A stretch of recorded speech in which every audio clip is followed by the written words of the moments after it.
बिस्मिल्लाहिर्रहमानिर्रहीम। अस्सलाम वालेकुम। आज मैं आपको बताऊंगी गाजर की बहुत ही मज़ेदार खीर बनाने का बिल्कुल आसान तरीका। इस तरह से खीर जल्द तैयार हो जाएगी और जायका ऐसा के खाने वाले प्लेटें चाट जाएंगे। चलते हैं और मिलकर शुरू करते हैं अपनी आज की रेसिपी। इसके लिए आप 1 किलो गाजर लें, इसको आप क्रश कर लें। गाजर को पहले धोकर साफ कर लें और फिर आप इसको इस साइज़ का क्रश कर लें। इस तरह आप गाजर को तैयार करें। सारी गाजरों को आप इस तरह तैयार करने के बाद आप इसको एक साइड पर रखें। फिर आप आधा कप नाशपाती चावल लें, इसको आप 1 घंटे के लिए भिगो दें। अगर चावल साबुत हैं तो आप इसे 1 घंटे के लिए भिगो दें। अगर चावल टोटा है तो आप इसे आधे घंटे के लिए भिगो दें।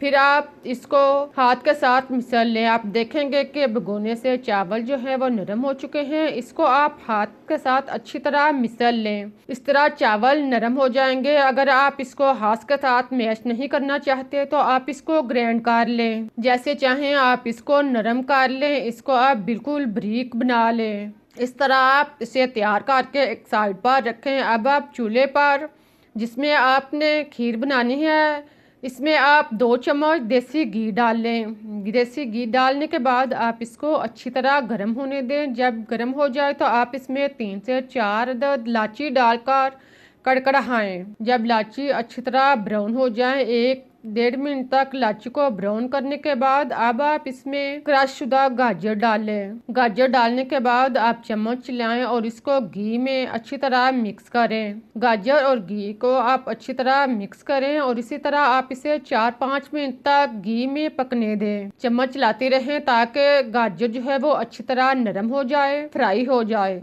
आप देखेंगे कि 3-4 मिनट के बाद गाजर जो है वो नरम हो चुकी है और अपनी मकदार से आधी रह चुकी है। इसका पानी भी खुश्क हो चुका है। जब गाजर इस तरह से तैयार हो जाए तो आप इसमें चीनी शामिल कर दें। चीनी आप 1 प्याली, इससे थोड़ी सी ज़्यादा या आप टेस्ट के मुताबिक कम या ज़्यादा डाल सकते हैं। चीनी डालने के बाद आप इसको मिक्स करें। चम्मच चलाएं। गाजर और चीनी को आप अच्छी तरह मिक्स कर लें। 1-2 मिनट के बाद चीनी जो है वो अपना पानी छोड़ना शुरू हो जाएगी और बिल्कुल पानी की शक्ल में बन जाएगी। इसी तरह आप इसको पकने दें ताकि ये पिघल जाए। आप देखें कि चीनी जो है वो अपना पानी छोड़ चुकी है। इसी तरह आप इसको पकने दें। इसका पानी जो है मुकम्मल तौर पर खुश्क होने दें। साथ में चम्मच चलाते रहें ताकि गाजर जो है वो बर्तन के साथ ना लगे। इसी तरह आप इसका पानी खुश्क होने तक इसको पकने दें। आप देखेंगे कि जैसे ही चीनी का पानी खुश्क होता जा रहा है तो साथ में गाजर भी बिल्कुल नरम हो चुकी है, हलवे की तरह बन चुकी है, चटनी की तरह बन चुकी है, ये मुरब्बे की शक्ल इख्तियार कर चुकी है। इसी तरह आप इसका पानी मुकम्मल तौर पर खुश्क कर लें। फिर आप इसमें दूध, फुल क्रीम, मिल्क, कोई भी दूध आप ले सकते हैं। आप गऊ भैंस का दूध ले सकते हैं या आप डिब्बे का दूध इस्तेमाल कर सकते हैं। दूध आप 3 से 4 किलो इसमें दूध शामिल करें। दूध डालने के बाद आप चम्मच चलाएं और इसको आप अच्छी तरह मिक्स कर लें। गाजर और दूध को आप अच्छी तरह मिक्स करें। इसे आप अच्छी तरह मिक्स करने के बाद अब आप इसके ऊपर ढक्कन दे दें, लेकिन ढक्कन आप जो है वो फुल बंद ना करें, थोड़ा सा आप खुला रहने दें ताकि दूध बॉयल होके बाहर ना आए। जब दूध उबलना शुरू हो जाए, बॉयल होना शुरू हो जाए तो आप ढक्कन उतार लें और चूल्हा कम कर दें। फिर आप इसमें चम्मच चलाएं। साइडों पे जो बिलाई है आप इसको मिक्स करें। इसी तरह आप इसको 10 मिनट तक पकने दें ताकि इसकी बिलाई जो है वो इसमें मिक्स होती रहे और गाजर जो है वो अच्छी तरह इसमें जज़ब हो जाए। इसी तरह आप देखेंगे कि इसकी मलाई जो है वो साइडों पे आती जा रही है। इसी अमल को आप 3 से 4 दफ़ा दोहराएं। फिर आप इसमें चावल शामिल कर दें। बारीक चावल आप इसमें शामिल करने के बाद चम्मच चलाएं और इसको आप अच्छी तरह मिक्स कर लें। चम्मच चलाएं ताकि चावल जो है वो नीचे ना बैठे, वो गाजर के अंदर, दूध के अंदर अच्छी तरह मिक्स हो जाएं। चावलों को अच्छी तरह मिक्स करने के बाद अब आप इसी तरह इसको पकने दें यहाँ तक कि ये बॉयल होना शुरू हो जाए। चूल्हा तेज़ कर दें ताकि ये बॉयल होना शुरू हो जाए। जब ये बॉयल होना शुरू हो जाए तो चूल्हा जो है वो नॉर्मल कर लें ताकि दूध जो है वो बाहर ना आए। फिर आप इसमें दूध की बिलाई शामिल कर लें।